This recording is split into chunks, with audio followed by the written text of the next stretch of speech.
But, in Lebanon, my home country. But is it misinformation that the Quran says that you must kill all the infidels? It's a very big misinformation. It has to be taken in the context of the history. I can bring you several verses from the Old Testament that says, leave no soul alive, kill everybody, including the women and the children and the animals. Oh yes, I'm not supporting that religion either. Right? I understand. But I'm saying that you can prove any case from just cut and pasting the text that you want. That's essentially what Islamophobes and even what some extremist Muslims might do. They cut the text and they use it to prove their own case. But these verses were revealed in a historical context where people were torturing Muslims, confiscating their money, confiscating their lands, and rounding them off and killing them because of their faith. And Islam is a religion of peace. That's essentially what the meaning of Islam is. Islam comes from the root word salam, which means peace. It implies a peaceful submission to the will of God. But at the same time, Islam does not tell you that if somebody is attacking you for your faith, for your money, is coming to attack your family, your daughter, you should just sit back and say you're a peaceful person. No, you're supposed to fight back as much as you can to restore your rights, to restore your land, and to defend your faith.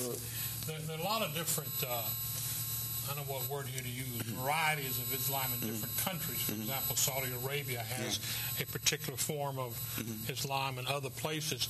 And are those, are they similar to in Christianity, where there are a lot of different brands of Christianity, if I can use that label?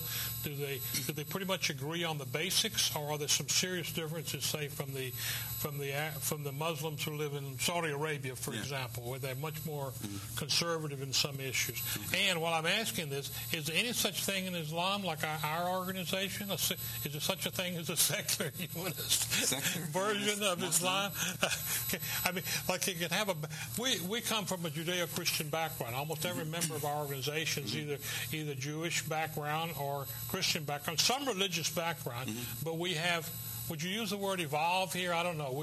We've changed. And when you say we, you're talking about our local organization? I'm talking about a local, or even most people in this country who agree with us usually have a religious background, right? All right. Well, when you say evolved, I would say that they suddenly were able to see the light. Okay, that's the way he would say it. Okay, see the light. See the light. That's all. But is there similar differences in Islam, so that the Baha'is, are they not grown out of it, or the Sufis, did not they evolve, if that's the right word here, come from a background of Islam, the Sufis, for example? Yeah. Now, how can I answer 10 questions? Well, I know. I'm sorry. I'm just wondering, I understand. Because when you talk about Islam, and I've had this with other friends of mine who are Muslims, they talk as if everybody believes the way they believe, and that's the way as if there's only one brand.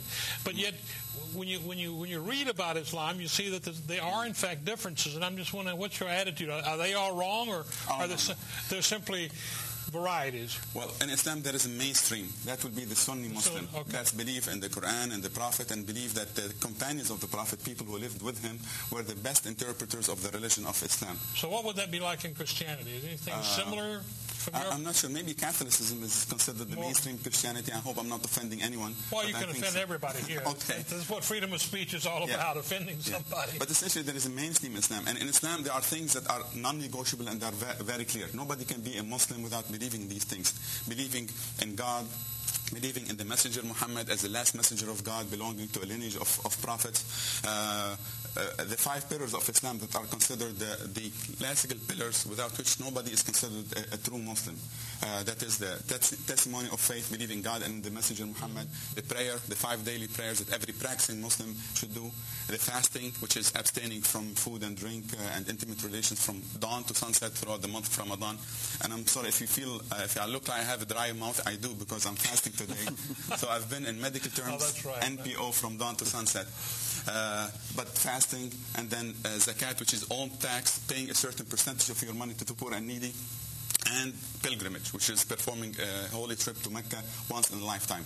These are the 5 pillars of Islam. No Muslim is a Muslim, whatever they call themselves, without believing in them and applying them to the best of their abilities.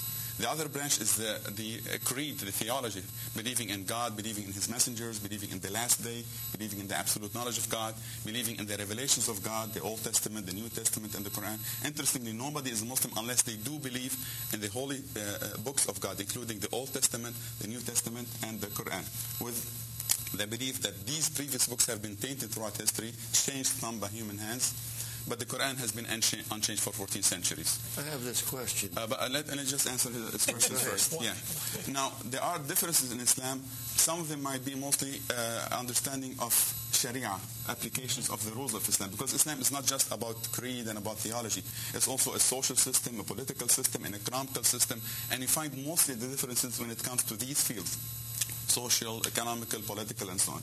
When it comes to Saudi Arabia, for example, it really imposes a strict branch of Islam, and many of the things that you believe are Muslims or pertaining to Islam are mostly their social, cultural habits. Like the issue of the women not driving, this is not Islam. At the time of the Prophet, people were riding camels. Women were riding camels, and even nobody drove. And were nurses that were treating the Muslim armies during their battles. So this restriction is mostly a social issue, and Saudi Arabia admits that it's a social thing. People want it. It's not the religion of Islam. Now, there are also different sects of Islam. You mentioned the Baha'is.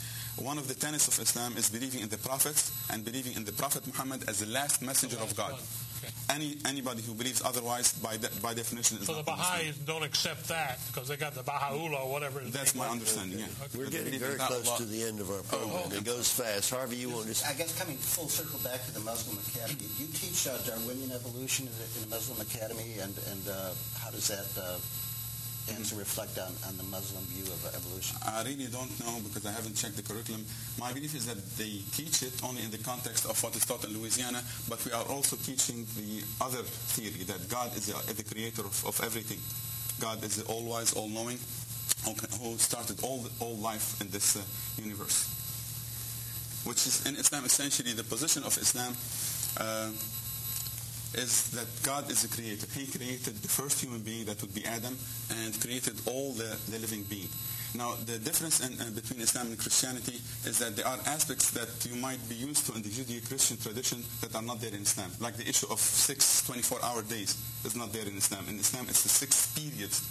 Islam is very clear about 6 periods, and no scientist can say it's not a period or not. And that God is the guider of any small interspecies or intraspecies evolution that might have happened. But when it comes to the creation of the first human being, Adam, there is no question in Islam.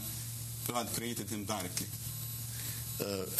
We've got about a minute or so left. I've got a quick question. Maybe you can give me a quick answer. If you believe what you see on television, in the Middle East, they are training these suicide bombers who feel like they become martyrs and get great rewards for dying. How do you view that? Again, this is so much against Islam. The teaching of Islam is that the sanctity of life, the fairness. You cannot hold people accountable for the mistakes of their government. So that's totally against Islam. These are people who are misdirected, misguided by their leaders and so on for political gains. And so they are not going to go to heaven. Only God is a judge. But if you kill any soul unnecessarily, then you cannot go to heaven in Islam. Okay. Well, but unfortunately, they are defining our religions, and some people are taking advantage to present them in the forefront of Islam, and that's not true. Let me say this, Dr. Sarmini.